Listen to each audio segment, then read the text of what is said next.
Good morning, media. We will start the day with LSU coach Kim Mulkey. Good morning, Coach. Good morning. Good morning. Happy Easter.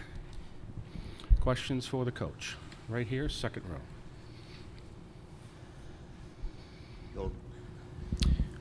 Hey, Coach. Jacques Doucet, WAFB-TV in Baton Rouge. I've heard you say in the past Flau'Jae has more joy in her heart than any player you've ever coached. If you can expound upon that. And second, if you can talk about her mother, Kia. She obviously got very emotional. Flau'Jae did up here yesterday talking about her mom. I could describe Flau'Jae in so many ways because I get to see her every day and coach her on her good days and her bad days. When I say, as you watch Flau'Jae play and you're just a casual fan that has no allegiance to LSU, you watch her and you go, wow, I just like watching her perform. An example of that, maybe the block shot yesterday. She giggled and grinned all the way down the floor. She was so proud at 5'9" that she could get up there and block a 6'7" young lady's shot.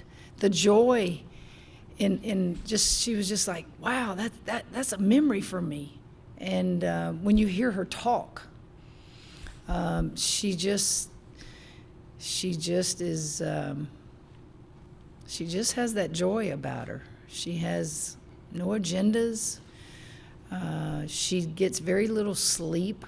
You know, that kid's probably up at 5 every morning writing stuff for her career and goes to class and comes to practice and works out. Coach, one of the great things about so many more eyes on women's basketball is people get to learn about some of the names that women who are in basketball know about. I was wondering if you could talk a little bit about Lisa Bluter and what she's done for this game, and almost 900 wins in Iowa, and everyone just talks about Caitlin. Well, coaches don't want the attention. It's all about our players, and that's probably the first thing she would tell you. You don't have those wins without players. I'm not sure where all Lisa has coached in her career, but she's been at Iowa a long time. And we talk about growing the game. Look at their fan base. Lisa I just have much respect for what she does with her players. I think the sign of a great coach is you adapt and you adjust to the personnel.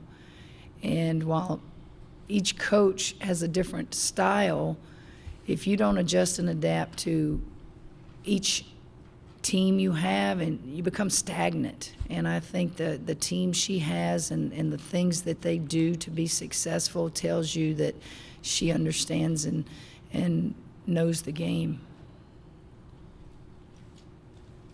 Andrea Adelson, ESPN. Kim, 2 questions just to put a pin on yesterday. The first one is whether you've heard from Corey Close after she issued her statement over retweeting the LA Times story that you mentioned yesterday. And the second one is whether you can use, this is about the game, whether you can use any part of your game plan from last year's championship game as you go ahead and game plan for tomorrow. I have not heard from Corey Close. Now let me back up a little bit. Guys, I don't know social media. I don't read newspaper articles unless somebody gives it to me. And I was actually in the bed sleeping with my grandson. And my assistant sent this Corey Close apology. I didn't even understand what that was about. So they had to explain that she retweeted something. Is that the right word?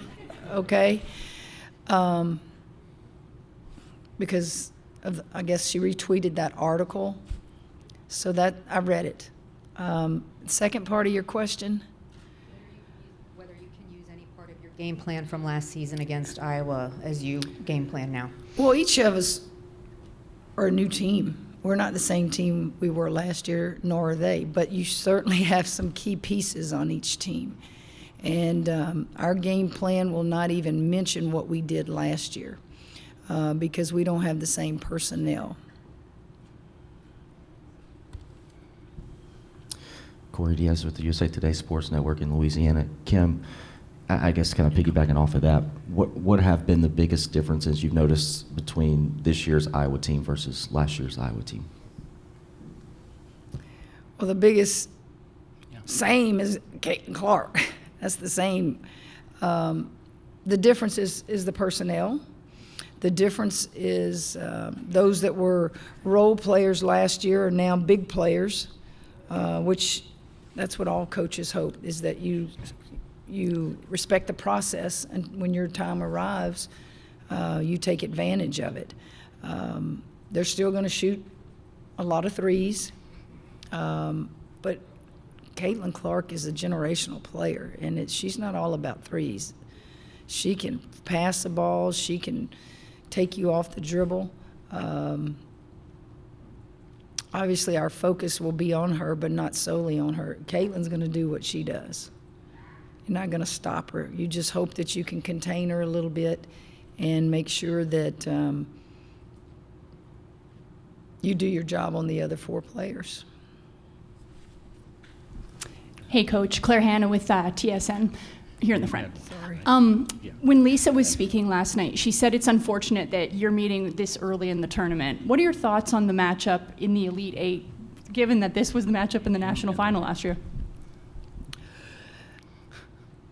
This is not to take away from any other team remaining, but I understand her point. We talk about growing the game. Didn't that national championship game have the highest ratings ever in women's basketball? So you're probably going to anticipate this one will too, but it needs to be at the Final Four. And that may be what she's talking about. I'm not going to speak for her, but man, this would be special if it was at the Final Four. Dan Zakrzewski, Outkick.com. Coach, first of all, happy Easter. The LA Times updated their story and took out the line "dirty debutantes." I just wanted to know, did anyone reach out to you from that organization, offer an apology? And second, do you have any further comment?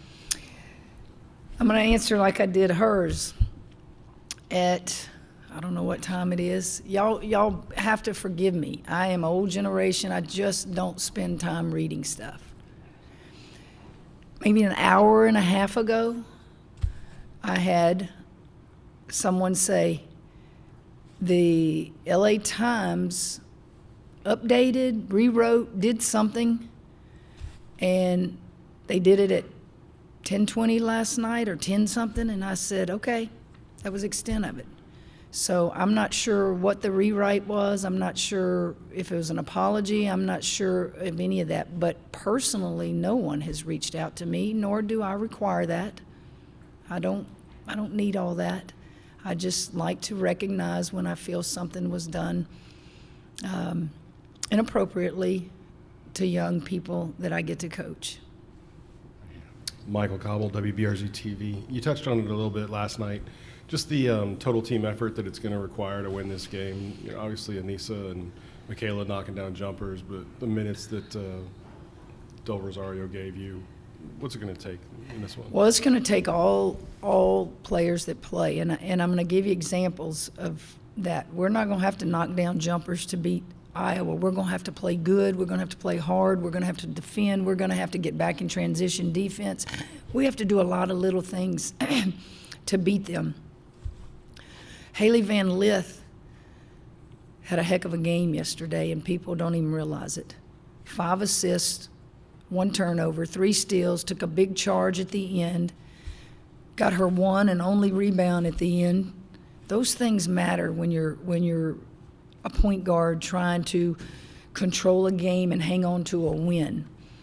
And she's got to keep doing that. She'll hit some jumpers.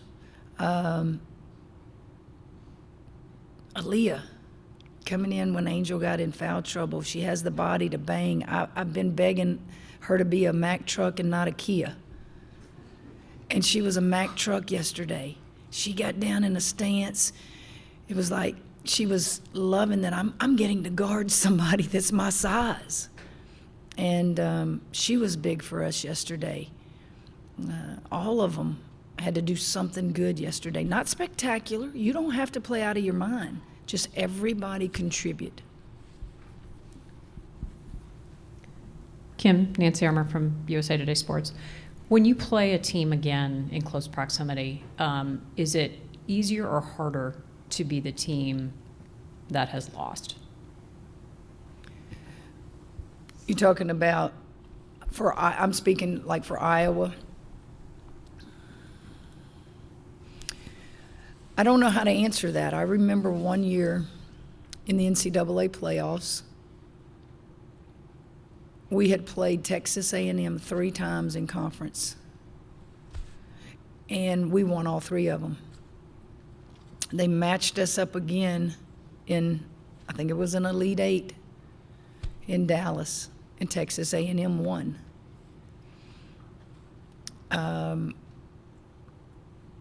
I don't know if it's harder. I don't know if it's easier. I can tell you that competitors kind of flush the past maybe and focus on the job at hand, and it might be a little motivating factor, you know, like if you lost the game to them before, but I can't imagine them being more motivated than my team. I can't imagine that, but I think internally you try to find something that gives you an edge. Hold it. Right there. Billy Witz with the New York Times. Kim, since yesterday, I was wondering if either you've read the Washington Post story or had your lawyers read it, and if you have any comment on what was in the story. Want me to take that? I got it. I hadn't read that trash. I'm not gonna read it. That's why I hired lawyers. The lawyers will review it, and when this season is over, they'll give me a call and say, this is our next step. Reading that stuff. Did I answer all of it? Okay. Go ahead. Mitch Northam for the Baltimore Banner. A lot of people like to point out sort of the differences between Caitlin and Angel. They're sort of the superstars of these 2 teams. I'm kind of wondering if you see any similarities between them, you know, in terms of like their competitive fire that they play with. Heck yeah, you see similarities. You got 2 very talented players that have brought a lot of attention to our sport. They both trash talk. They both make their teammates better. They both have their teammates back. They have elevated our game to where we have people watching that never watched women's basketball before. Yeah, those are tough women. Michael Cobble again. Just I can't recall whether Lex or Kateri guarded Caitlin last year, but Angel said that Flau'Jae got that assignment last year. I was just curious. Alexis Morris guarded her the majority of the time. Maybe when Poa, if I remember, took 2 charges off of her, Poa came in and guarded her. So we'll probably have a combination of, it's your turn, you go guard her. I guess just defensively, the improvements that you guys have made in the last month and a half, does it give you confidence in big games like this? Yes. We're going to defend. We're going to defend, and you can be very good defensively, and she can still score on you. She's that good. Go ahead. Hi, Kim. Mark Singulace from the Albany Times Union. You talked about Caitlin and Angel both liking to trash talk. Would you like to not see it kind of boil over like it did a little bit at the end of the championship game last year, or is that just part of the kind of competitive fire and all? You know? I turn on ball games all the time. Was it Luke and Donick the other day? Waved by to Vlade because he didn't draft him. You see that all the time. I don't even, one of the greatest memories I ever have as a former player, won't ever forget it. 1984 Olympics, we're at the RCA Dome. The men's team and the women's team, coached by Bob Knight and Pat Summit, we're going to get to play against pros. I had front row seats watching Larry Bird, Kevin McHale, Bill Walton. The list goes on. Play against our 84 Olympic team, which was Michael Jordan, Patrick Ewing. You can go get the list. I was in heaven. the crap that came out of those guys' mouths, I couldn't quit watching. It's sports. It's sports. I mean, have you ever thought, watching games in the NCAA playoffs, how much you could write about a lot of players and the stuff that's come out of their mouths, not just Angel and not just Clark? Anybody else know what I'm talking about? You can do whatever you want if you choose to focus on that. I don't choose to focus on that because you see it all the time. If you turn on and watch pro games, I was a trash talker. I mean, thank God I didn't have all of y'all following me, cameras and everything else. I mean, you're out there, you're trying to get after it. Don't make more out of that than has already been written. Last one, go ahead. Reed Darcy with the Advocate in Baton Rouge. Coach, I'm curious, what have you seen from Iowa's role players? Where do they excel, and how do you think you can the three ball. You better guard the three ball. And they play their roles extremely well. You know, they have such a connection with Clark that when you think you have the three ball covered or the denial, they'll backdoor you. They're going to run. When you look at Iowa, you may not think they get a lot of transition baskets, but they do. Yes, they're a three ball shooting team, but they do other things. They're good. They're just good. And we're going to have to play extremely, extremely well. Thank you, Coach. Thanks All for right. your time this morning. Our players will be up here shortly. Thank you.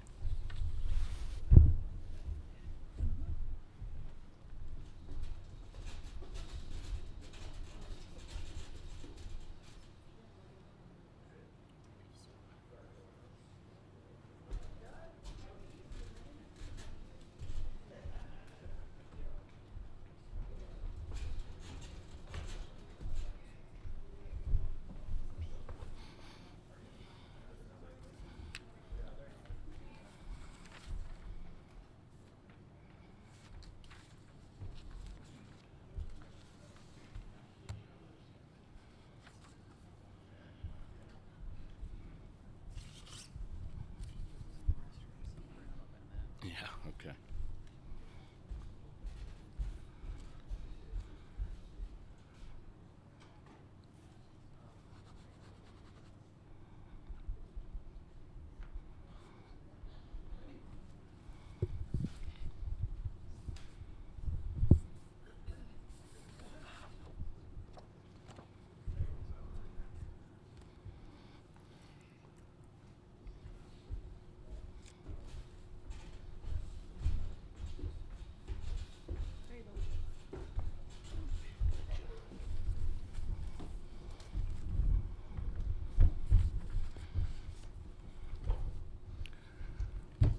Welcome, student athletes. We have Flau'Jae Johnson, Angel Reese, and Hailey Van Lith, and we'll open it up to questions. Front row.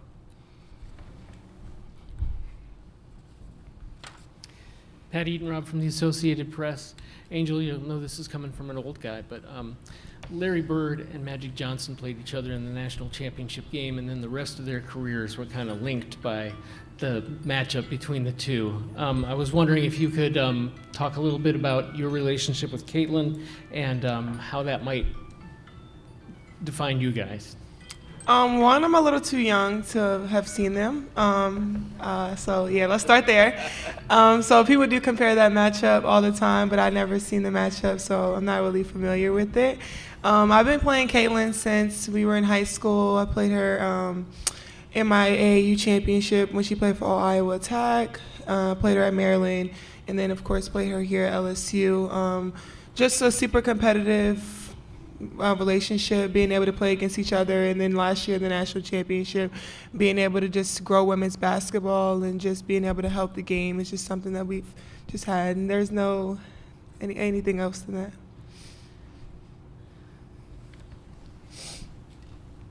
Hold on one sec. Okay, we'll start over here. Front row. Go ahead. Go ahead. Mark Singulace from the Albany Times-Union. Question for Angel and Hailey. Your coach was just up here saying that it's kind of unfortunate that this game is a regional final. It might be better for the game if you were playing in the Final Four. I wonder if I could get either of your thoughts on that. I mean, it's just another game to help grow women's basketball. It's going to be unfortunate, of course, to play them just in the regionals, but of course, we're just happy to be a part of it. We're happy where we are right now. We really can't complain about it. So I know a lot of people are going to watch the game, and then the next round, more people are going to watch that game. So just keep bringing attention to the game. So I wouldn't complain about it. Hailey? Yeah. I mean, I don't really think it's necessarily a bad thing.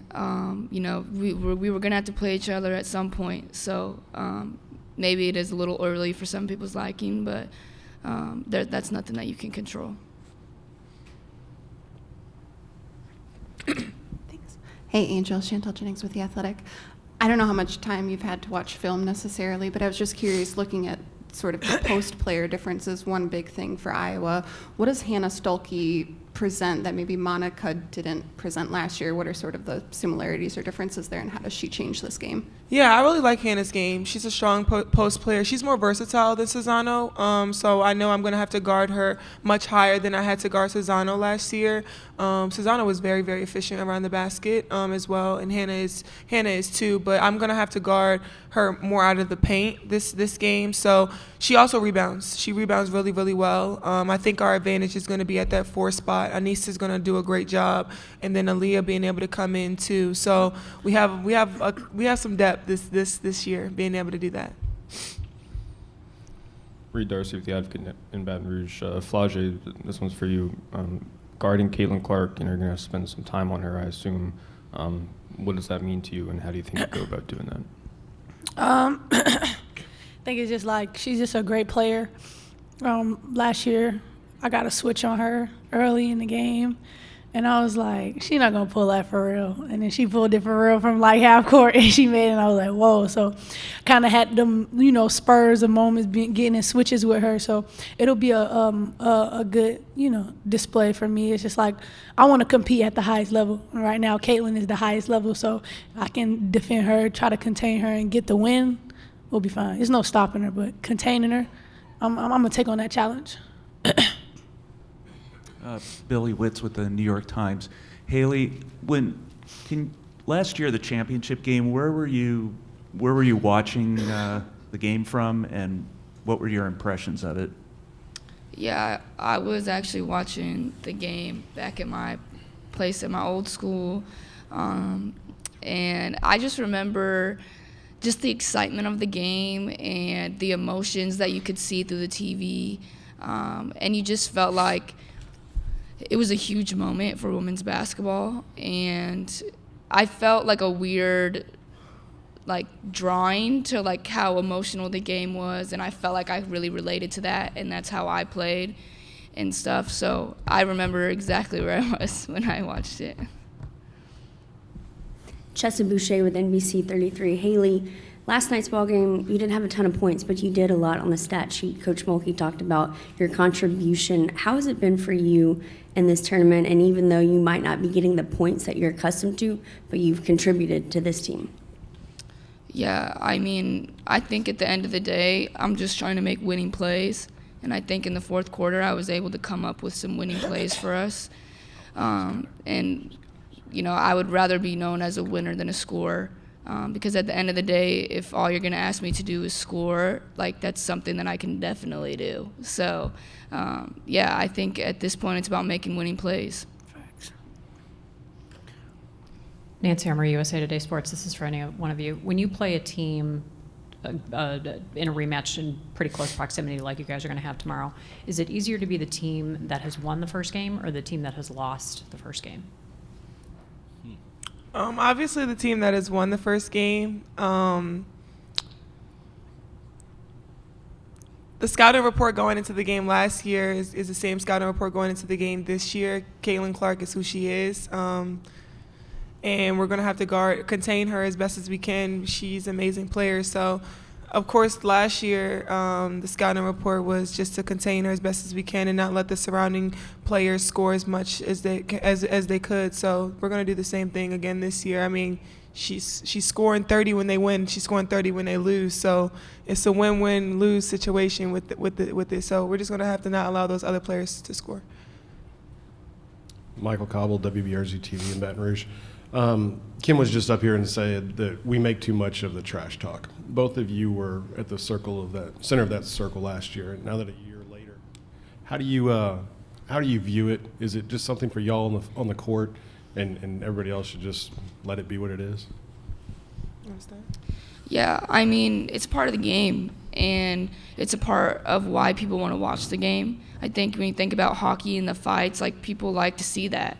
And that's not why we do it. It's our personalities. It's what makes the game fun for us. And I think a lot of times, people make assumptions, and they don't really know they don't really know what we're saying, and they don't really know the backstory or anything leading up to it. And that's nothing that we can control. And at the end of the day, if that's what people want to complain and talk about, it is what it is, but that doesn't mean we're going to change. And I think enough people enjoy it, obviously, because women's basketball is doing it better than it's ever done. So you can choose to focus on the people that say bad things about it, but at the end of the day, like, they're talking online for a reason. Like, if they were in this situation, they would never be in that situation to begin with, because they're too busy commenting on other people's lives. So It's facts. For me, I don't think people realize, like, it's not personal. Like, once we get out between those lines, like, if I see you walking down the street, like, it's, hey girl, like, what's up? Let's hang out. Like, I think people just take it like we hate each other. Like, me and Caitlin Clark don't hate each other. Like, I want everybody to understand that it's just a super competitive game, and, like, I would just wish people realize that, like, once I get between those lines, it's no friends. I have plenty of friends on the court that I talk to outside of the game, but, like, when I get between those lines, like, we're not friends, we're not buddies. I'm gonna talk trash to you. I'm gonna do whatever it takes to get in your head the whole entire game. But after the game, we can kick it. Like, I don't think people really realize that, and that's fine. I'll take the villain role. I'll take the hit for it. But I know we're going women's basketball, and if this is the way we're gonna do it, then this is the way we're gonna do it. You like it or you don't. Cassandra Negley with Yahoo Sports. Hailey, you had said you felt drawn watching LSU in the title game. How much did that title game and watching it impact your decision to join them?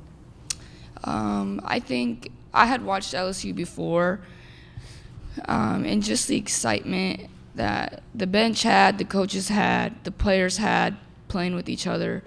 I don't know if the title game was it was more just the energy that I could feel through the screen, and the energy of the games that I had seen before. Yeah, I mean, it made me, like, I was like, I want to play on that team. And so, obviously, the emotions I felt in that moment definitely played a part in who I chose to reach out to when I was in the portal.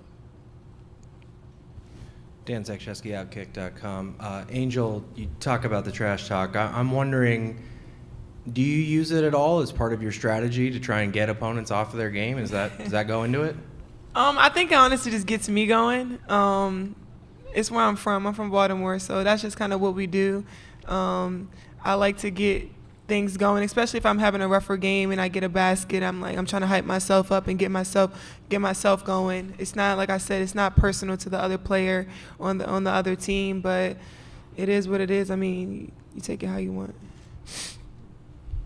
Doug Feinberg, DAP. Angel and Hailey, regardless if you decide to come back or not for another year, you've left the game in a better spot than it was nationally, not just LSU winning the title obviously last year, than it was before you came in and started playing. Is that something you think is important for your legacy, is that, hey, women's basketball has been lifted because of what you guys have done on and off the court? Yeah, I always wanted to leave my impact. Just being able to have people say that she changed my life. She's gave me inspiration. She's gave me confidence.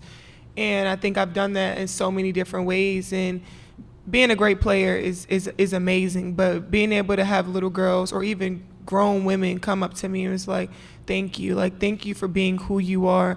Thank you for speaking out on things that I'm too scared to speak out on or I don't have the platform to use. So just being able to be that person, I mean, if basketball was to end for me today, I would know my impact that I've left on so many different people.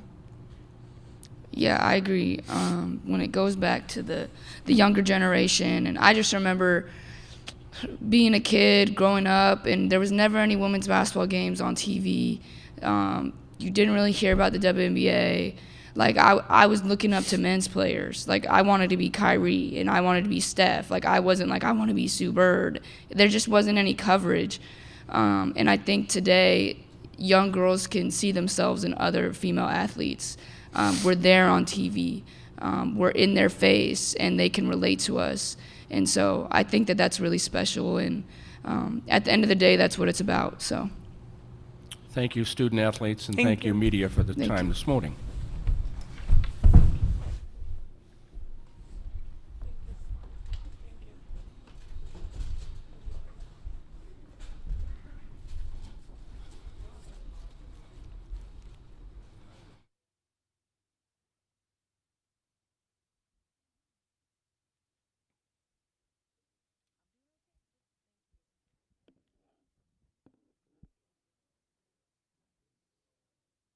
Back. Oh, sorry. Members of the media and also upstairs will be back here with the Iowa coach at 10:10 a.m. and their student athletes will be at 10:30. Thank you.